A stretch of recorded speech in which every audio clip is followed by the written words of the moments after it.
దేవుని యొక్క అతి శ్రేష్టమైన నామములో కూడి ఉన్న ప్రతి ఒక్కరికి ప్రభు పేరిట వందనములు తెలియపరుస్తూ ఉన్నాను. దేవుడు మరి గడిచిన సమయమంతయు మనల్ని సజీవ లెక్కలో ఉంచి మరలా ఈ యొక్క దేవుని యొక్క వాక్యము వినటానికి చక్కటి శక్తిని మనకు అనుగ్రహించినాడు. ఆ దేవాది దేవునికి మహిమ కలుగుగాక. ఆమె వాక్యానికి వెళ్ళక మునుపు చిన్న పాట పల్లవి మనం పాడుకుందాము. దుర్దినములు రాకముందే, సర్వం కోల్పోకముందే, అంధత్వం కమ్మకముందే, ఉగ్రత రాకముందే, అంధత్వం కమ్మకముందే, ఉగ్రత దిగి రాకముందే, స్మరించు రక్షకుని అనుకూల సమయమున చేర్చుకో యేసుని ఆలస్యం చేయక, స్మరించు రక్షకుని అనుకూల సమయమున చేర్చుకో యేసుని ఆలస్యం చేయక. దుర్దినములు రాకముందే, సర్వం కోల్పోకముందే, అంధత్వం కమ్మకముందే, ఉగ్రత దిగి రాకముందే. పరిశుద్ధుల ప్రేమల తండ్రి యేసయ్య నీకు వందనాలు. ఇదిగో ప్రభువా, ఈ యొక్క నేటి దినమందు నీవిస్తున్న యొక్క వాక్యాన్ని బట్టి లెక్కలేని స్తుతులు స్తోత్రములు నైనా మరి మీకు తెలియచేస్తూ ఉన్నాం తండ్రి. నీ చిత్తమైతే ప్రభువా, నీ యొక్క పరిశుద్ధాత్మ ద్వారా మా హృదయములన్నిటితో మీరు మాట్లాడి నైనా మా యొక్క హృదయములు తండ్రి నీ యొక్క అనుకూలముగా ఉండటానికి సహాయం చేస్తారని, మా ప్రార్థన అనుకూల ప్రార్థనగా మీరు మా యొక్క ప్రార్థన అంగీకరిస్తారని ఏస్తున్నాము వేడుకుంటున్నాము తండ్రి. ఆమె మరి యొక్క నేటి దినమందు పాడిన ఈ యొక్క పాట ద్వారా మీరు గ్రహించే ఉంటారు ఏంటంటే దేవుని యొక్క హెచ్చరికలు ఈ యొక్క నేటి దినాల్లో మనకి పరిశుద్ధ గ్రంథము ద్వారా అందుతూ ఉన్నాయి. అలాగనే ఈ యొక్క లోక పరముగా కూడా అనగా ఈ యొక్క ప్రకృతి కూడా మరి ఎన్నో సూచనలు మనకి ఇస్తూ ఉన్నాయి. భయంకరమైన భూకంపాలు, భయంకరమైన వ్యాధులు, మరి భయంకరమైన తెగుళ్ళు, అలాగనే భయంకరమైన ప్రమాదాలు, ఎన్నడూ చూడనంటి గొప్ప గొప్ప ఘోరాలు కూడా జరుగుతున్నాయి మన యొక్క చుట్టుప్రక్కల ప్రాంతాల్లో, దేశాల్లో. ఇదంతయు దేవుడు ముందుగానే మనకి హెచ్చరిక చేస్తూ ఉన్నాడు. ఈ రోజున మన యొక్క వాక్యాంశం ఏమైనదంటే దేవుని యొక్క హెచ్చరికలు.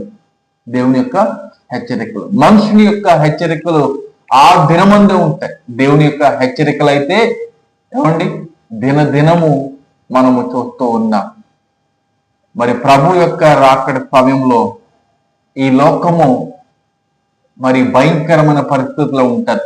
మత్తయి సువార్త 24వ అధ్యాయంలో దేవుని యొక్క కుమారుడు స్వయముగా అక్కడ మాట్లాడినట్లుగా మనం చూస్తూ ఉన్నాం. అయితే ఇక్కడ మరి ప్రకటన గ్రంథము అలాగనే దానియేలు గ్రంథములో చివరి దినాల కొరకు ఎన్నో వాక్యములు ఉన్నాయి అని చాలా మంది అనుకుంటూ ఉన్నారు. అవును, నిజమే. మరి భయంకరమైన పరిస్థితులు వస్తాయని ఈ యొక్క ముఖ్యంగా దానియేలు గ్రంథము, ప్రకటన గ్రంథము కూడా మనకి తెలియపరుస్తూ ఉన్నాయి. అలాగే ఇక్కడ ఈ యొక్క నేటి దినమందు జఫన్యా గ్రంథాలను కూడా ఒకసారి మనము పరిశీలన చేద్దాం. చాలా మంది సేవకులైన విశ్వాసులైన చాలా మంది మరి దానియేలు గ్రంథం వరకు చదివి దానియేలు గ్రంథం వరకు ఆ వాక్యములు తెలుస్తారు. అలాగనే వాక్య పరిచర్యలు కూడా ఉపయోగిస్తూ ఉంటారు. అలాగనే మరి ఈ యొక్క చిన్న ప్రవక్తలను మరి వారు ఎవరునో ముట్టరండి. అనగా ఆ యొక్క చిన్న ప్రవక్తలు గ్రంథాల్లో ఉన్న ఆ వాక్యములు మరి ఆ ప్రసంగాల్లో పెట్టరు. కానీ ఈ యొక్క నేటి దినమందు జెఫన్యా గ్రంథంలో ఉన్న మరి ఒక చక్కటి వాక్యము మేలైనది మనం చదువుకుందాం. ఇక్కడ జెఫన్యా 1వ అధ్యాయము 12వ వాక్య భాగం. ఈ జెఫన్యా అంటే ఎవరు కుమారుడు, ఎవరు మాట్లాడుతున్నారు ఇతనితోటి అంటే ఈ యొక్క మొదటి అధ్యాయము మొదటి వచనంలోనే ఒక మాట ఉంటారు. యూదా రాజుకు ఆమోను కుమారుడైన యెషయా దినములలో హిజ్కియాకు పుట్టిన అమర్య కుమారుడగు గెదల్యాకు జననమైన కూషి కుమారుడగు జెఫన్యాకు ప్రత్యక్షమైన దేవుని యొక్క వాక్, యెహోవా వాక్. ఏమండి, ఎవరు వాక్ ఇది? మనుషుల యొక్క వాక్ కాదు, లేకపోతే ఒక ప్రవక్త ఇతనికి చెప్పినట్లు కాదు. ఇతనే ప్రవక్త, మరొక పెద్ద ప్రవక్త ఇతనికి చెప్పినట్లు కాదు. దేవాది దేవుడే ఇతనికి చెప్పిన మాట, ఇతనితోటి మాట్లాడుతున్న వాక్. ఆ వాక్ యొక్క మొదటి అధ్యాయం అంతా మనం చదివినట్లయితే మనకి చెమటలు పుడతాయండి. అలాగున ఈ యొక్క అధ్యాయం ఉన్నది. అలాగున దేవుడు మరి ఈ యొక్క జెఫన్యా తోటి మాట్లాడినట్లుగా మనం చదువుతున్నాం. ప్రాముఖ్యంగా 12వ వాక్య భాగం ఒకసారి చదువుద్దాం. ప్రాముఖ్యంగా, ఆ కాలంలో నేను దీపములు పట్టుకుని యెరూషలేమును పరిశోధించును, మట్టి మీద నిలిచిన ద్రాక్ష రసము వంటి వారై యెహోవా మేలైన కీడైనను చేయువాడు కాడని మనసులో అనుకుని వారిని శిక్షించును. దేవుని స్తోత్రము కలుగుగాక. అనగా ఇక్కడ దేవుడంటే భయపడిన వారికి మాత్రమే ఎటువంటి శిక్ష లేదు. దేవునికి మహిమ కలుగుగాక. అనగా దేవుని మీద 100% విశ్వాసము కలిగి ఉంటున్నారు చూడండి, వారికి ఎటువంటి శిక్ష లేదు. దేవుడు స్వయంగా చెప్తూ ఉన్నాడు. అలాగనే ఈ యొక్క వాక్యం ద్వారా ఎవరైతే విశ్వాసముగా ఉన్నారో వారికి ఎంతగానో ఊరట, సంతోషము కలుగుతున్నది ఈ యొక్క లేఖనము ద్వారా. దేవునికి మహిమ కలుగుగాక. అయితే సంతోషము లేని వారు ఎవరు? సంతోషము లేని వారు ఎవరంటే శిక్షకు పాత్రులైన వారు. ఆ శిక్షకు పాత్రులైన వారు ఎవరు? దేవుని మీద విశ్వాసము కలిగి లేకుండా, దేవుని యొక్క మార్గాన్ని అనుసరించకుండా, దేవుడే లేడని తిరుగుచూ ఉన్నారు చూడండి. అటువంటి వారికి దేవుని యొక్క ఉగ్రత వారి మీద ప్రత్యక్షమవును. అయితే ఈ యొక్క వాక్యాన్ని మరలా క్షుణ్ణంగా మనం పరిశీలన చేద్దాం.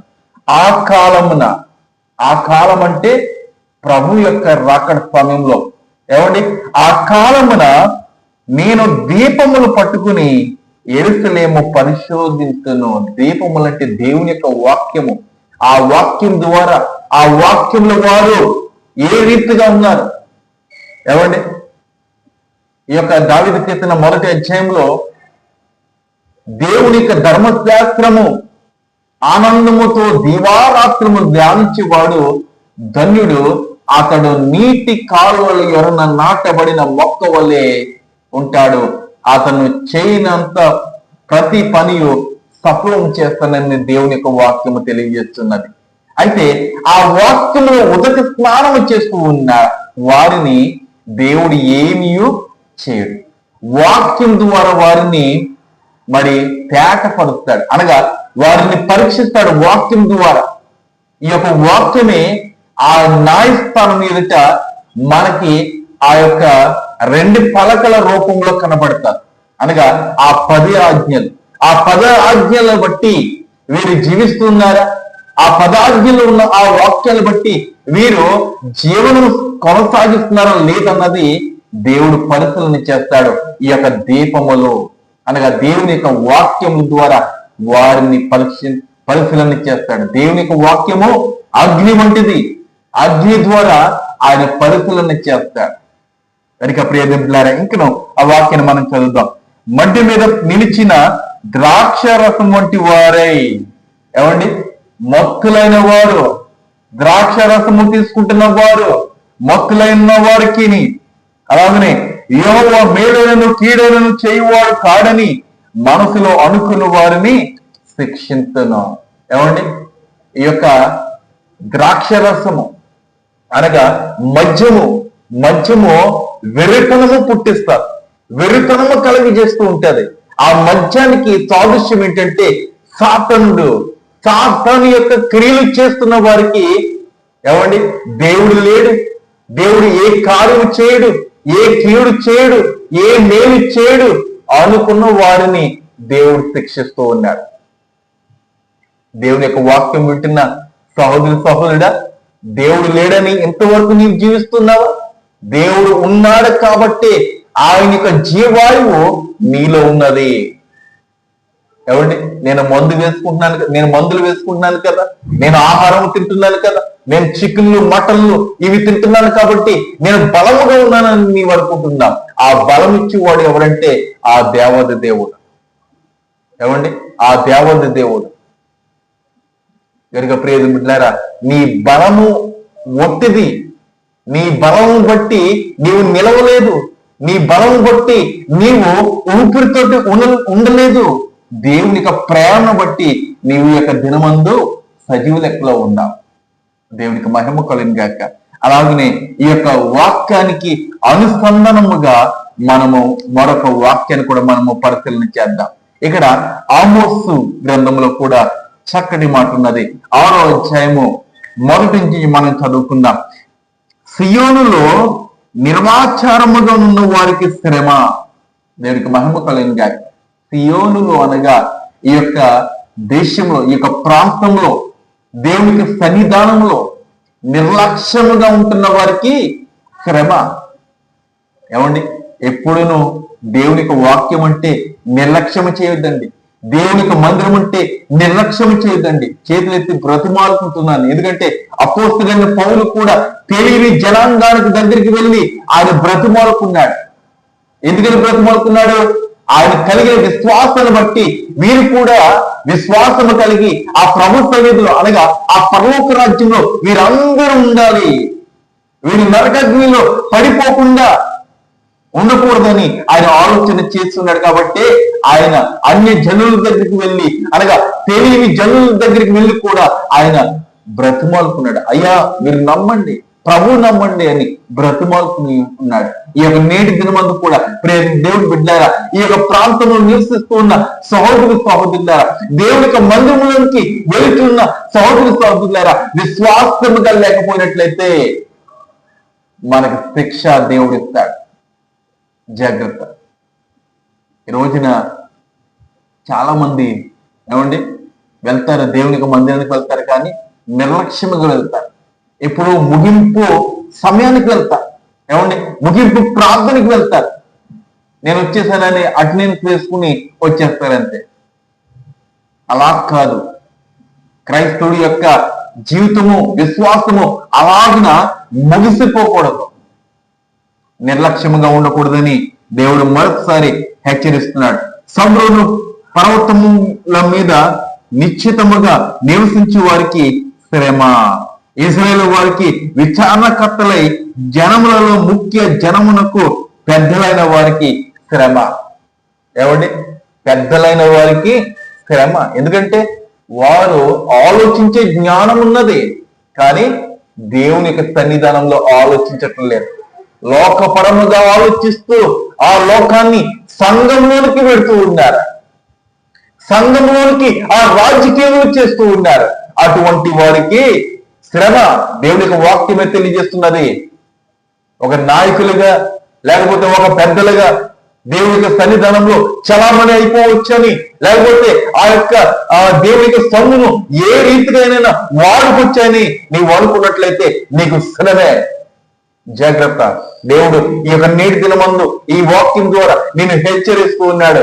ప్రియ దేవుని బిడ్డలారా, పెద్దలుగానే కాదు, పెద్దలుగా చలామణి అవుతూ ఉన్న స్త్రీల గురించి కూడా దేవుడు మాట్లాడుతూ ఉన్నాడు. ఈ నేటి దినాల్లో కూడా స్త్రీలు కూడా ఏమండి కోశాధికారులుగా ఉంటూ ఉన్నారు. ఏమండి ధనాన్ని సేకరించే వారుగా ఉంటున్నారు. ఒకవేళ తప్పిదము చేసినట్లయితే, తప్పడడుగులు వేసినట్లయితే నీకు శ్రమ. దేవుడు హెచ్చరిస్తూ ఉన్నాడు. నిర్లక్ష్యము చేయొద్దు. లక్ష్య పెట్టి దేవునికి సన్నిధానంలో బ్రతుకుతానని నేను వాగ్దానం ఇచ్చి సమాధానముగా నీకు గృహానికి వెళ్ళు. అప్పుడే నిన్ను శ్రమ నుంచి దేవుడు తప్పిస్తాడు.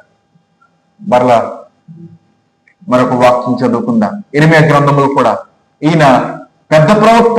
ఈ పెద్ద ప్రవక్త కూడా చెప్తున్న మాట ఏంటన్నది మనం చదువుదాము. ఇక్కడ 5వ అధ్యాయము 12 నుంచి 14 వచనములు.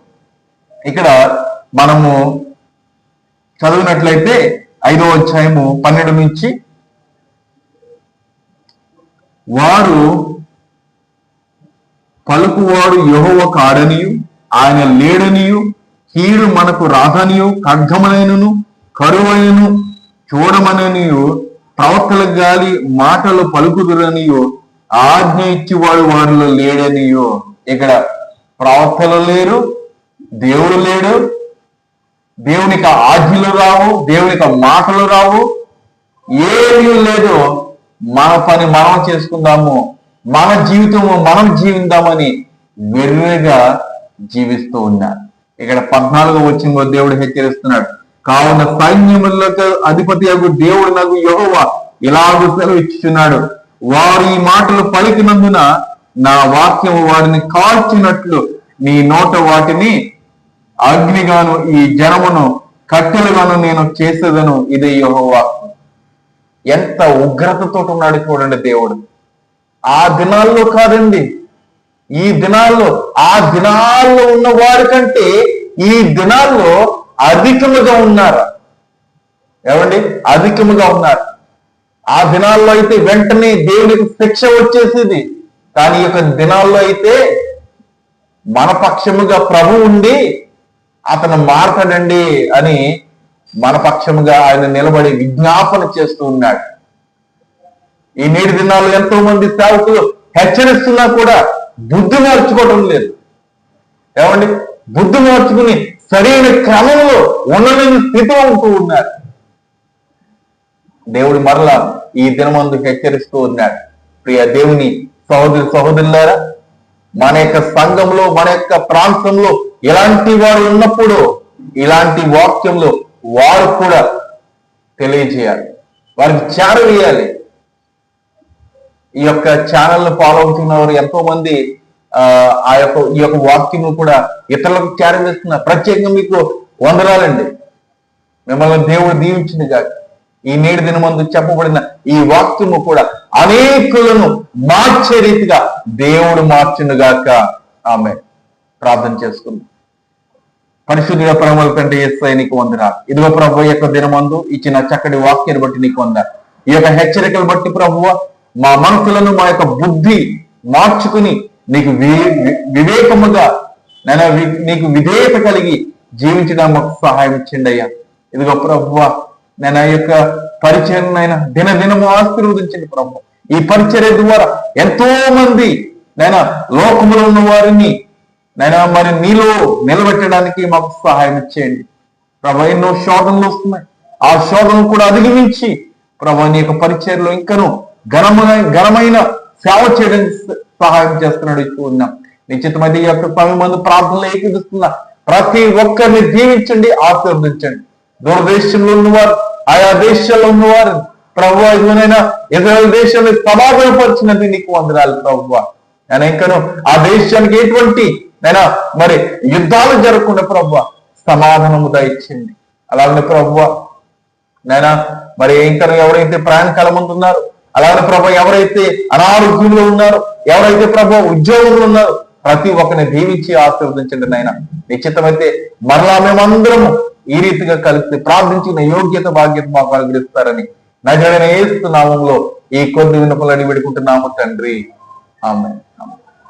వందనాలండి. దేవుడు మిమ్మల్ని దీవించి ఆశీర్వదించింది గాక.